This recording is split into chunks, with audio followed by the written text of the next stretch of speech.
Finally! Ooh, hang on. Isn't that the way I started the Spanish trip? Oh, we can't have that, can we?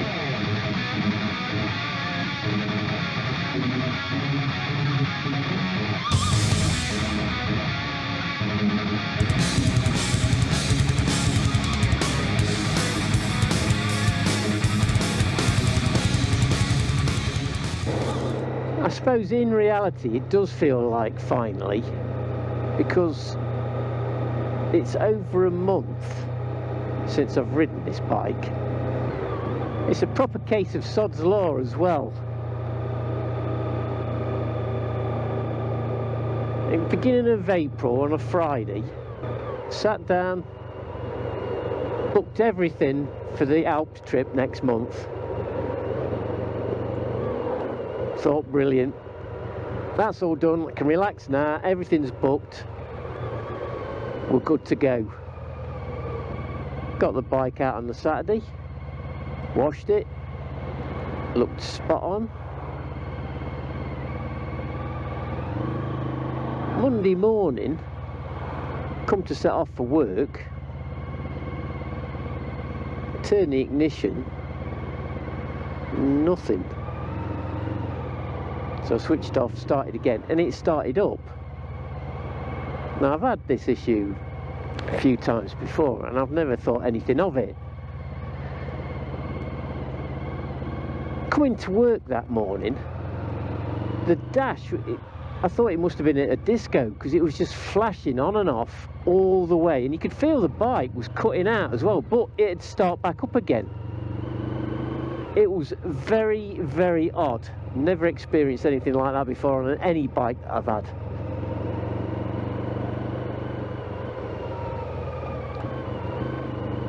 So I got to work, switched off.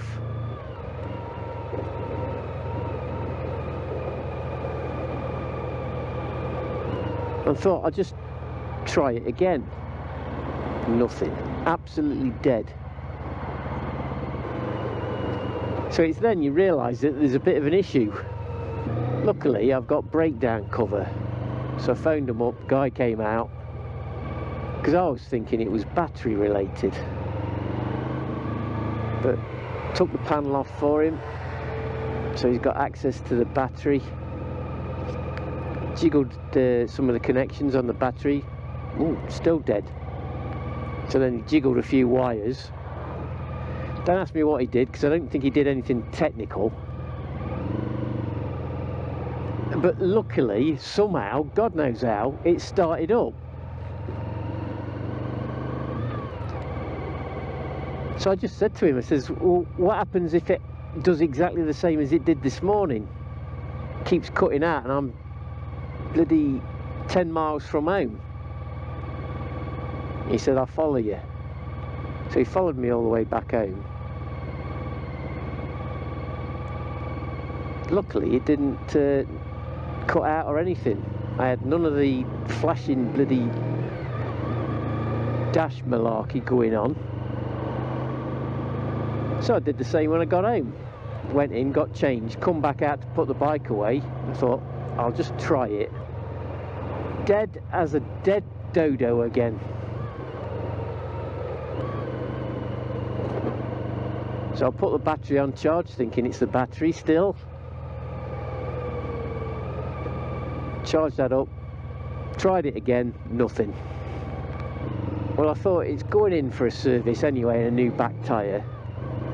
I'll get that arranged and they can sort it out. They can try and find this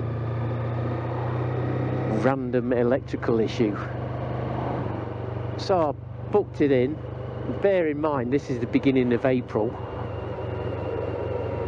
Yeah, sorry, we can't get you in until the beginning of May. Oh, friggin' hell. Yeah, no problem. As long as I've got it back for June, I'm not bothered. But it's just one of those things, isn't it? They had to come out and pick it up because obviously it wouldn't start, it wouldn't do anything. So they picked it up, had it for quite a while, and it's just sod's law that I'd gone away for a few days break as well, so I couldn't pick it up until last weekend, just gone.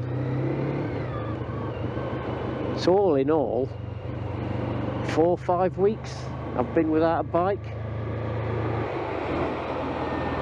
Go on, mate. Yeah, so 4 or 5 weeks. But they've done a good job. The switchgear feels like it's brand new again. So in essence, it was a broken wire in the ignition. Apparently there was one hanging out the bottom of it, broken. And there was also a big connector block behind the left-hand side fairing that again was badly corroded and had a broken wire in it. So that was causing the issue, but they've gone through everything. Sorted my headlights out as well, because that was another thing. The connector block for the left-hand side headlight had melted because it had been arcing, apparently. And the other one had somehow, because on the connector block there's 2 tabs that you have to press to release.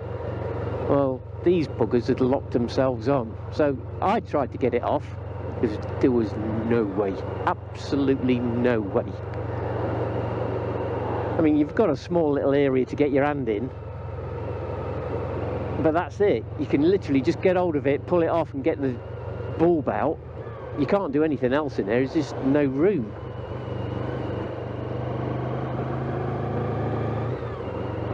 So that's been done as well.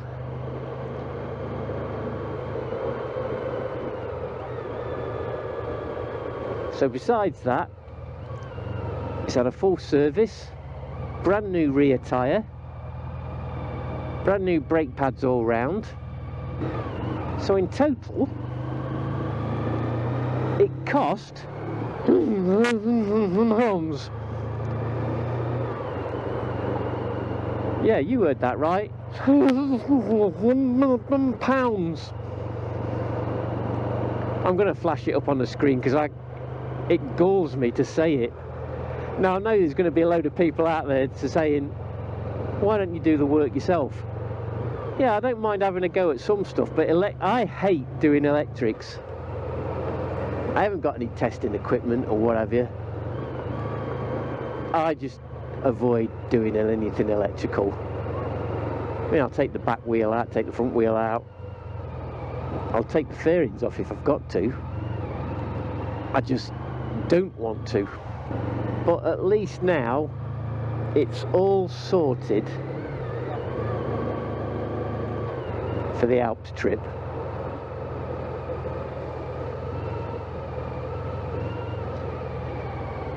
I was also given as an advisory that the discs are getting a bit thin. And when they told me, I thought, well, you only put a set on, what, less than 2 years ago? Then I got asked, have you done any spirited riding? And I went, no, well, no. Big heavy bike, I just use it for commuting. And then I realised, what did you do last year? Oh yes, cooning the hell out of it on the N260 in the Pyrenees. And I sort of bashfully said, yes, I did take it to the Pyrenees and caned it. So he did say, you've got to remember it's a big heavy bike and it takes some stopping. And I thought, yes, I know, you're right. Won't do it again, sir, honest.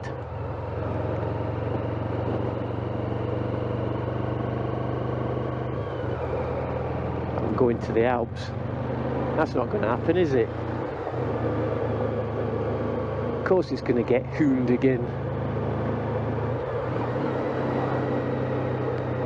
Just not in Switzerland, because they don't take kindly to that, do they, in Switzerland? Yeah, so I'm looking forward to the Alps. I haven't been there since September 2017.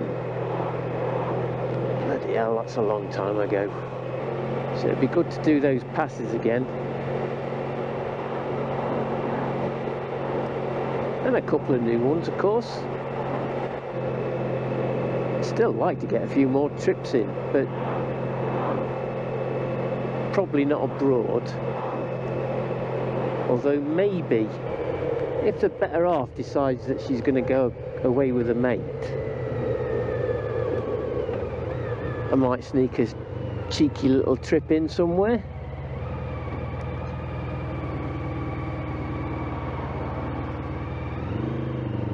Fancy Luxembourg.